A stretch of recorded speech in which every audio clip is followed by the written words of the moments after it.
بے سہاروں کو اپنا بنا لیجئے، سایہ عافیت میں بسا لیجئے۔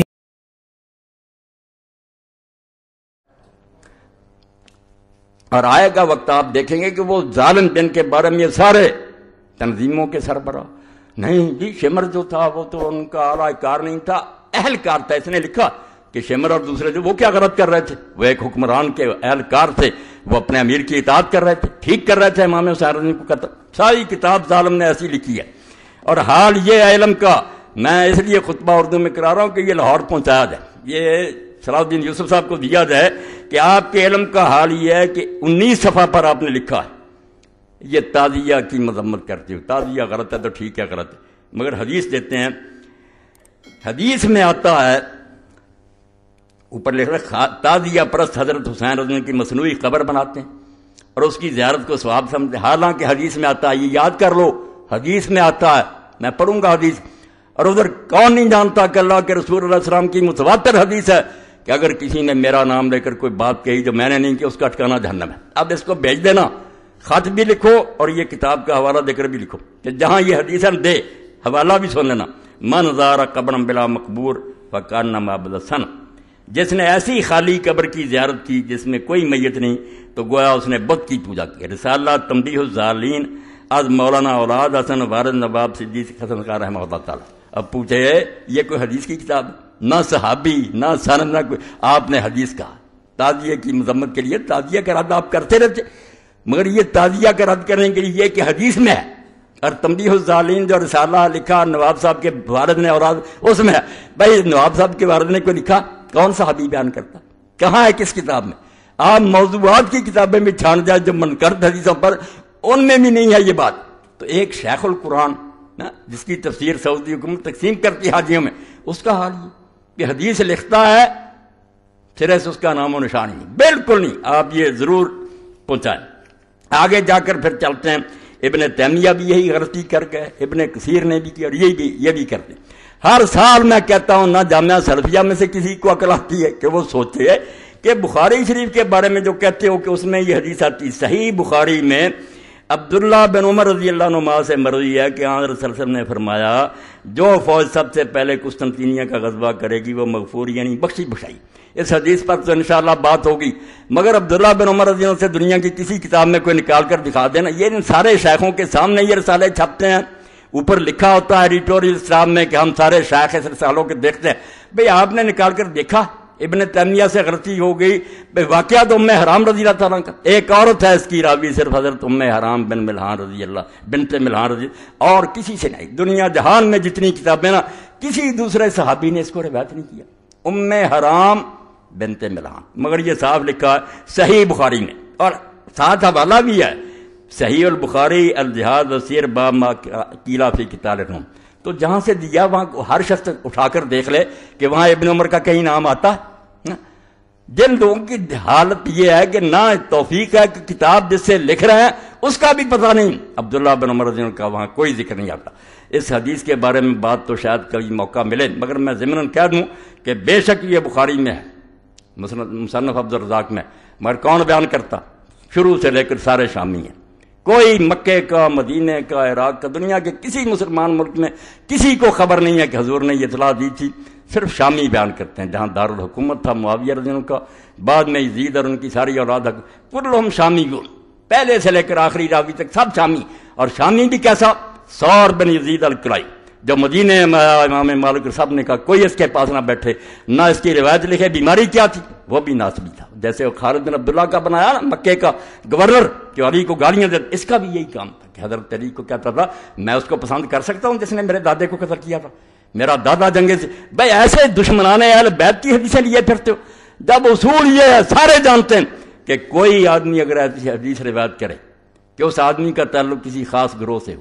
اور اس کے علاوہ اس کی کوئی تائید نہ کرے، یہ ساری امت کا مسلمان اصول اور عقل کی بات ہے، وہ بات نہیں لی جاتی۔ وہ تو اس گروہ کا آدمی، اس نے تو کہنا کوئی غیر جانب بیان کرے۔ اسی لیے علماء نے یہ اصول بیان کر دیا کہ اگر کوئی شیعہ ایسی حدیث حضرت علی رضی اللہ عنہ کی شان میں یا اہل بیت کی شان میں بیان کرے جو دوسرے کسی مسلمان نے بیان نہ کی ہو تو بے شک وہ سچا اور دیانتدار، ہم نہیں اس کی بات مانیں گے۔ شبہ ہے کیونکہ اس کا یہ عقیدہ اور مسلک ہے، اس کی حمایت میں گڑھ لی ہوگی۔ بات قدرے دل کو لگتی ہے کہ واقعی محتاط رہنا چاہیے، مگر یہاں آ کر سارے اصول ختم۔ سور بن یزید الکلائی کا نکال لیں ترجمہ، اگر یہ حدیث سے دشمنی رکھنے والا نہیں تھا میرے ذمہ لگائیں۔ اس کی حدیث معتبر ہوتی ہے، جو علم حدیث ہے اس کے مطابق کوئی گروہ جس کا خاص عقیدہ وہ اپنے مسلک کی حمایت میں، بھائی ناصبی نے تو کہنا ہی تھا کہ معاویہ جنتی اور یزید بخشا ہوا، کوئی اور کہتا ہے؟ کسی کتاب میں دوسرے کوئی روایت ہے؟ یہ ضمناً بات آ گئی۔ تو خیر صحیح بخاری میں عبداللہ بن عمر، دوسری غلطی کہ عبداللہ بن عمر سے صحیح بخاری میں جہاں ہے نا، بلکہ اور کسی کتاب میں بھی تو نکال دیں، کسی جگہ عبداللہ بن عمر رضی اللہ کی یہ روایت نہیں ہے۔ یہ روایت جہاں بھی ہے حضرت ام حرام بنت ملحان رضی اللہ تعالیٰ عنہ سے روایت۔ تو اس نے بھی خلاصہ یہی نکالا ہے کہ یزید بالکل امیر المومنین تھا، ساری امت نے تسلیم کر لیا تھا۔ کیسے تسلیم کیا تھا یہ بیان کرنا ہے، جس سے میں نے کہا اور علامہ ابوالکلام آزاد نے کہا یہ کہانی ہی نہیں دین کی حقیقت ہے۔ اور میں ڈنکے کی چوٹ کہتا ہوں کہ جو لوگ اسلامی خلافت کے مدعی اگر وہ حسین کو نہیں سمجھے ان کی تحریکیں بے برکت ہیں اور کبھی دنیا میں وہ اسلامی خلافت نہیں قائم کر سکتے۔ اسلامی خلافت برباد کرنے والوں کی حمایت کرتے ہو اور جو اس کو قائم کرنے کے لیے اٹھا اس کو باغی اور مجرم کہتے ہو، پھر کس خلافت کی بات کرتے ہو؟ اپنے دعوے کے خلاف تم غلط باتیں کرتے ہو۔ ایک طرف خلافت کے مدعی ہو، دوسری طرف جنہوں نے خلافت کو بدل کر ملوکیت میں تبدیل کیا اور ایسے ظالمانہ طریقے سے بیان کیا۔ میں یہ حقائق اس لیے لکھوانا چاہتا ہوں، میں نے اس بارے میں جو پڑھا دکھ تو یہ ہے کہ میں اس کو لکھوا نہیں سکا، آپ اس پر کتاب نہیں لکھ سکا، ورنہ اس پر ایک مبسوط کتاب ہزاروں صفحوں میں لکھنی چاہیے۔ یہ کوئی واقعہ، یہ اسلام کا ایک روشنی کا منار ہے، اگر یہ ڈھہ گیا اور حکومتیں چاہتی ہیں کہ اس کو گرا دیا جائے، یہ تو پیغام ویسے ہی دے دیتے نا کہ امام حسین رضی کی قربانی، ورنہ ظالم مسلمان حاکموں کے لیے حسین ایٹم بم ہے۔ اگر وہ روح امت میں پیدا ہو جائے کہ برے کے سامنے سر نہیں جھکانا چاہیے، طاقت کوئی چیز نہیں ہے، حق کا ساتھ دینا چاہیے۔ اور اس میں یہ بھی نہیں دیکھنا چاہیے کہ آدمی تھوڑے ہیں ساتھ یا زیادہ، نہیں، جتنے ہوں لے کر میدان میں نکلتے۔ جو سبق ہے جو ان لوگوں کے لیے تو موت ہے، یہ امام حسین رضی کے دن پر کیسا پیغام دے سکتے ہیں؟ رسمی طور پر سیکرٹری لکھ دیتے ہیں، بیان کرتے ہیں۔ حسین رضی اللہ تعالیٰ عنہ کے واقعہ میں یہ کہتا ہوں کہ کچھ لوگ پوچھتے ہیں یزید جو تھا وہ اپنی ماں بہن سے زنا کیا، جھوٹ بات،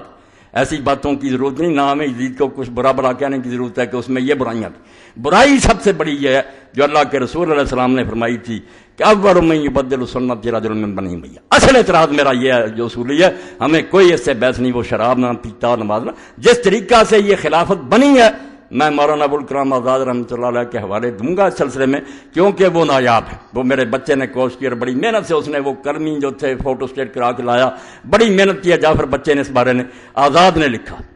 کہ بنو امیہ کی حکومت غیر اسلامی اور خالص کفر جلی پر مبنی، کفر جلی کا ننگا کفر،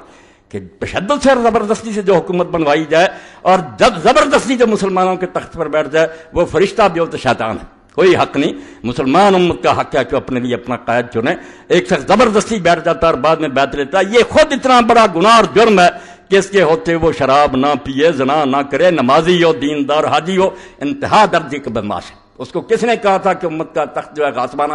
اس پر آ جائیں گے حوالے کہ صحابہ کی گردنوں پر کیسے تلواریں رکھی گئی، کس طرح بیعت چلے گی، جس سے پتہ چلے گا کہ اس سے زیادہ قیامت اس وقت اسلام پر جو آئی تھی نہیں آ سکتی۔ امیر معاویہ رضی نے اس سلسلے میں جو کردار ادا کیا، جو رشوت سے ہاتھ میں آ گئے، پیسہ دیا، جو تلواروں کے ذریعے ڈرائے جاتے تلواریں ان کے سروں پر لڑائی گی۔ اس لیے مسجد مدینہ میں جو بے حرمت بخاری شریف میں سنا لو، اللہ کے لیے تم ہمدردی کرو امام حسین سے، جس کے بارے میں رسول اللہ کا غمگین پایا گیا اور اس کی موت سے پہلے حدیث پاک میں یہ بھی آتا ہے، وہ سارے علامہ البانی صاحب نے اکٹھے کر دیے کہ حضرت علی رضی اللہ فرماتے ہیں حجرے میں داخل ہوئے، رسول اللہ کے آنسو بہہ رہے، فرمایا یا رسول اللہ آپ بچے کو اپنی گود میں کھلا بھی نہ، رو رہے ہیں، فرمایا ابھی خبر دی گئی کہ یہ بچہ شہید کیا جائے۔ آپ نے کبھی نام نہیں لیا، ان حدیثوں کا حوالہ نہیں دیا، اتنا بغض اور کینہ ہے کہ تاریخی جھوٹ۔ اور میں نے جو آیت پڑھی شروع میں کہ جب تولو تو پورا تولو اور صحیح ترازو کے ساتھ تولو، بعض لوگوں کو سمجھ نہیں آئی پر میں نے اس لیے پڑھی کہ اسی شیخ القرآن نے خلاف تو ملوکیت کی شرعی حیثیت لکھی، مولانا مودودی صاحب کی کتاب پر تبصرہ کیا اور اس میں یہ بات کہی کہ ہم مانتے ہیں کہ صحابہ کرام سے بڑے بڑے جرم ہوئے، اس نے دوسروں والا راستہ نہیں اختیار کیا، سیدھا کان پکڑا کہ غلط کام ہوئے، ان کو بیان کرنا بھی جائز ہے، جب قرآن و حدیث میں بیان ہوا کیوں نہ بیان کیا جائے، مودودی سچا، مگر بیان جو ہونا چاہیے وہ صحیح حدیثوں سے ہونا چاہیے، صحیح روایتوں سے ہونا چاہیے۔ بس یہاں آ کر اس نے نا بات ختم کی اور بات ٹھیک ہے، کہتا جرم بھی ہوئے ہیں، بیان کرنا بھی گناہ نہیں ہے، کوئی توہین نہیں ہے، حقیقت بیان ہونی چاہیے، مگر روایت جو ہے پوری احتیاط سے لینی چاہیے۔ میں یہی کہتا ہوں اسی ترازو سے صلاح الدین صاحب توڑنا چاہیے تھا۔ آپ نے جتنی امام حسین کے بارے میں لکھی کہ وہ واپس آنا چاہتے تھے، ان کو صحابہ روکتے تھے، ابن عباس میرا چیلنجر کئی مرتبہ میں نے کہا کہ ایک صحابی کا روکنا بھی کوئی شہادت کرے مجھے پھانسی پر لٹکا دو۔ تم بنو امیہ کی گڑی ہوئی روایتیں کہ امام حسین کے جہاد کو برباد کر دیا جائے، وہ خالد بن عبداللہ کسری جو علی پر لعنت کرتا تھا ممبر مکہ پر، اس کی روایتیں بیان کر رہے، کہاں گیا وہ معیار؟ جو بات تم نے کہی تھی 100% ٹھیک۔ اور میں یہی کہتا ہوں کہ اگر مودودی صاحب کی کتاب میں کچھ چیزیں نہیں ماننی چاہیے، مگر میں نے جو اس پر حاشیہ چڑھایا صلاح الدین یوسف صاحب کی کتاب پر ایک ایک لفظ پر صحیح حدیثوں کے دے دیے میں نے صفحے کہ کس بات کا انکار کرتے، کون سی بات مودودی نے اپنی طرف سے کہی ہے؟ اگر تاریخی حوالے نہیں صحیح، ٹھیک ہے، انہوں نے لکھی تاریخ کی مدد سے، آؤ میں حدیث سے ثابت کرتا ہوں۔ یہی علی پر ممبروں پر لعنت کرنا، امیر معاویہ رضی اللہ عنہ اکبر نے صحیح حدیثوں سے پیش کرتا ہوں، وہ اگر حاشیے چھپ گئے تو اس بارے میں اتمام حجت ہو جائے گا، کوئی آدمی نہیں بول سکتا، زبانوں پر مور لگ جائے گی۔ ایک ایک لفظ کی میں نے خبر لی ہے کہ کیا دیکھ رہا تھا، ایک طرف معیار بناتا ہے کہ صحیح روایت سے کام لینا، پھر ساری جھوٹی روایتیں اپنے حق میں جتنی جھوٹی جاتی ہیں وہی تبری، وہی ابن اسیر پھر معتبر ہو جاتے ہیں۔ اور ان سارے جھوٹوں کا حال یہ کہ جن کتابوں کو کہتے رہتے ہیں جھوٹ کا پرندہ، جب الو سیدھا ہوتا کہ امام حسین واپس آنا چاہتے تھے شرطیں، پھر وہی کتابیں معتبر ہو جاتی۔ میں ایسا نہیں کرتا، میں کہتا ہوں وازن بالقسطاس المستقیم، ایک صحیح ترازو لو، اس سے تو لو، آپ پہ خلاف جائے یا آپ پہ حق میں جائے، بات وہ کہو جس کی سند مضبوط ہو۔ اس لیے میں آپ سب حضرات سے یہ کہتا ہوں کہ اللہ کے لیے حسین رضی اللہ عنہ کے واقعہ کو کوئی قصہ نہ سمجھیں، جی جیسے کہا نا ابن مولانا ابوالکلام آزاد نے کہ یہ اسلام کی حقیقت ہے، اسلام سمجھنا چاہتے ہو کہ ہے کیا؟ صرف حسین۔